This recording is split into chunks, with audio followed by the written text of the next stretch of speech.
I've got some very good news to say to you guys that are expecting the movie of Yu-Gi-Oh! Coming out, The Dark Side of Dimensions. I'm happy to announce that it's getting stellar reviews so far from what we can see in Japan. It's actually doing pretty well out there. I'm actually kind of surprised. I mean, it's going against Detective Conan, which, you know, Conan is a fucking beast over there in Japan. I mean, it's fucking quality, but even still like that, glad to hear that it's going straight into it. And that's probably one of the main reasons that we did not have a episode last week of Arc 5 due to the release of that. But now we finally got episode now here for you guys. Let's go and get ready. Arc 5 102.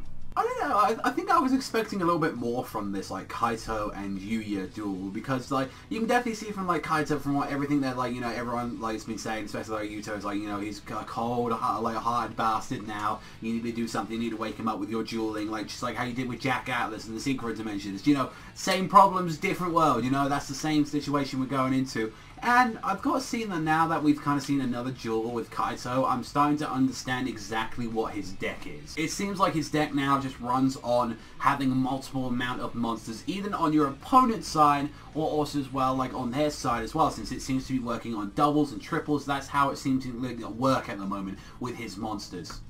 Especially like from what we've seen in the Scyther Wings, he was able to bring 2 of them out immediately, able to use a spell card to double them, and already bringing out his Galaxy Eyes Scyther Dragon. So already first problem there. And Yuya coming up to his turn, he was able to use his Time Source Magician and this little cat thing. I think it was like Meow Meow, or like whatever that cat thing was called. I know it was like a level 3 monster, and it was actually had a scale of 4. He put that onto the scale, able to use Time Source Magician's like Pendulum effect, which was able to double that scale of that cat monster and pretty much make it to 8. So he was able to bring out monsters from, you know, to the 7s. So he was able to bring out the Drumming Kong, which I still think is one of his most useless cards, even though it has like a little boost effect. It's a level 5 with 1600 for fuck's sake, and it's like, that card's pretty fucking useless because the fucking attack don't even stay there. But he immediately went in there, he was like, I'm going to use Odd Eyes, I'm going to use Drumming Kong's effect, make him 3100, attack the Odd Eyes, and then he was able to use his effect to actually make another,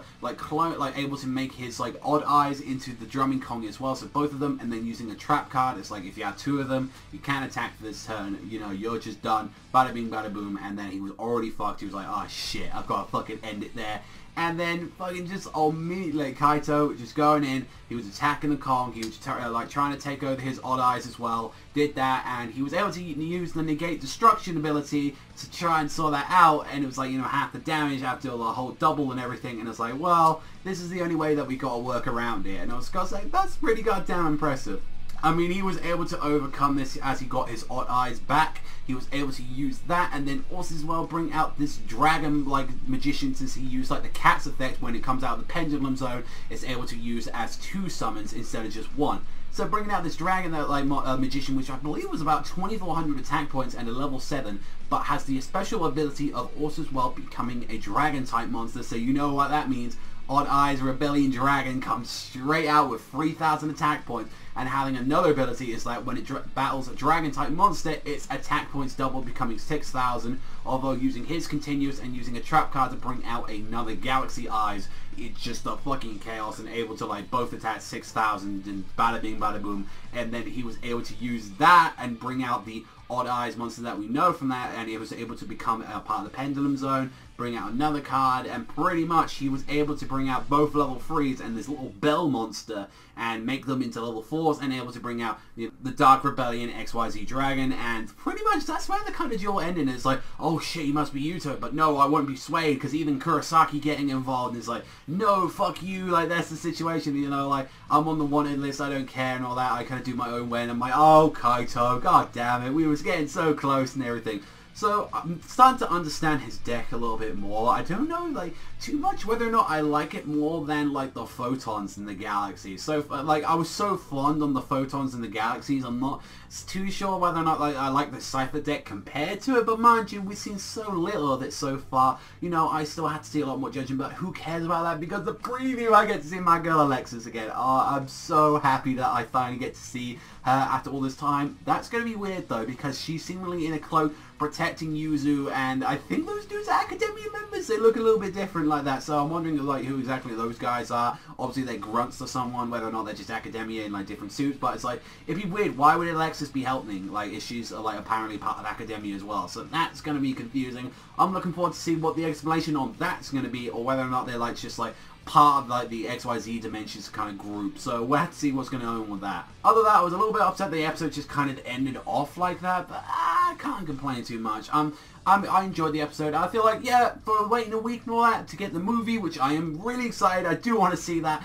Unfortunately, we ain't going to be seeing it in a while. Unfortunately, I can't fly over to Japan and just watch the movie as much as I wanted to. We'll have to wait and see, but don't worry. Especially when that movie is available, I will let you know my thoughts on it. Like, thankfully, even if the Raw comes out for it, talking about the Yu-Gi-Oh movie as well, especially, this is how I kind of did it for GX back in the day. Like, when I was watching the last couple episodes of that, when it was out in subs, like, it's kind of easy to understand, especially with like Yu-Gi-Oh and all that. It's like, it's kind of easy to understand the subtitles for the most part, and like, especially with the kind of like how the story is, it's kind of an easy series to understand, even when you don't know too much of the language.